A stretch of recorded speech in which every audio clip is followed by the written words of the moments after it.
Maintenant, c'est la pause conférence internationale. C'est la pause break.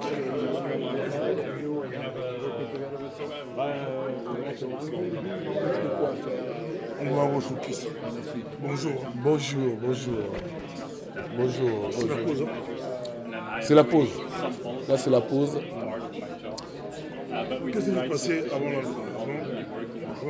Bon, on a eu pas mal d'intervenants.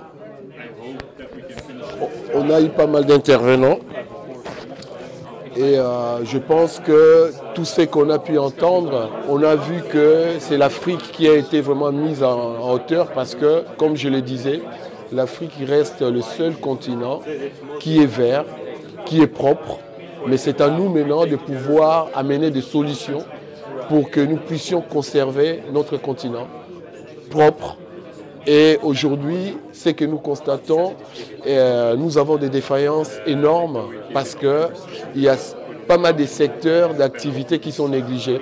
Par exemple, dans nos sources énergétiques, nous avons des soucis sur la mise en place d'une bonne maintenance préventive sur nos sources que nous avons d'énergie, que nous devons conserver bien sûr parce que nous avons des barrages, on en parle souvent, mais je pense que ce que nous avons, c'est déjà des acquis que nous pouvions bien conserver, bien assurer en termes de fonctionnement et bien mettre des moyens, surtout en termes de maintenance préventive pour que nous puissions le mettre en fonctionnement et aussi par la suite, par diverses voies sur l'hydrogène, photovoltaïque, éolien, que ce soit des meilleures voies pour renforcer nos sources d'énergie que nous avons. Mais ça ne sert à rien de pouvoir aller encore à construire des barrages.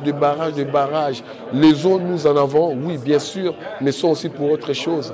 Les barrages, ça ne résout pas les problèmes. On parle de la décarbonisation, mais si nous continuons à construire des barrages, c'est-à-dire on va faire fonctionner des usines de ciment. Les ciments, quand on regarde des cimenteries, comment est-ce qu'on fabrique du ciment, vraiment c'est une pollution énorme. Je donne un exemple, ici par exemple, en Belgique ou en France, à Paris, 50% de la population parisienne sont asthmatiques parce qu'il y a la pollution. Mais nous ne voulons pas que l'Afrique soit polluée, nous ne voulons pas que la population africaine soit une population qui sera tout le temps malade à cause de la population. Nous devions bien évidemment copier ce qui se passe en Europe, mais faisons attention. Nous ne pouvons pas tout copier. Analysons la situation, mettons en place un plan d'action pour que notre continent reste toujours propre. Vous prenez la parole à quelle heure? En tout cas, cet après-midi, je pense que nous aurons l'opportunité de prendre la parole pour que nous puissions aussi parler de nous, du Congo. Hydrogène Africa, c'est entreprise ASBL.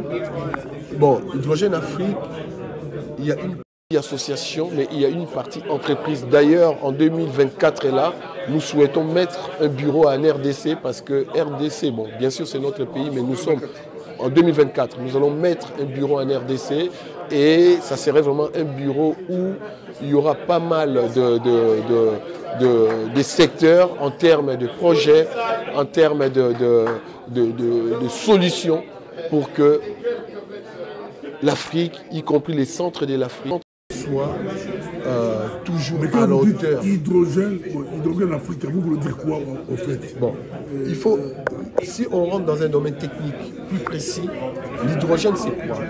D'où sort l'hydrogène?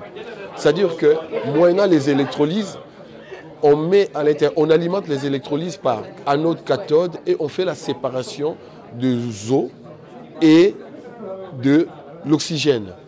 Et cette séparation-là fait que nous, par cette séparation, on sort quoi? On sort de l'hydrogène. L'hydrogène, c'est un gaz qui ne pollue pas. Et par ces gaz-là, on pourrait transformer ce gaz en énergie.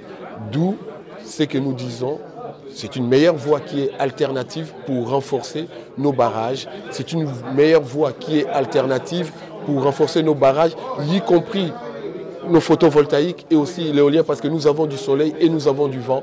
Donc à mon avis, tout ira très bien si nous mettons l'hydrogène en place en complément de nos sources énergétiques. Merci beaucoup. Ça c'est bon. À mon tout toi, Egan, très aiguë, acteur. Vous voyez, c'est vraiment bientôt c'est la pause. La pause doit finir et tout se passe vraiment bien. Tout se passe vraiment bien. C'est vraiment la pause. C'est une pleasure to see you. Ouais, pareillement. Tu parles parfaitement français. C'est merveilleux, c'est incroyable. Ça va? Ça va?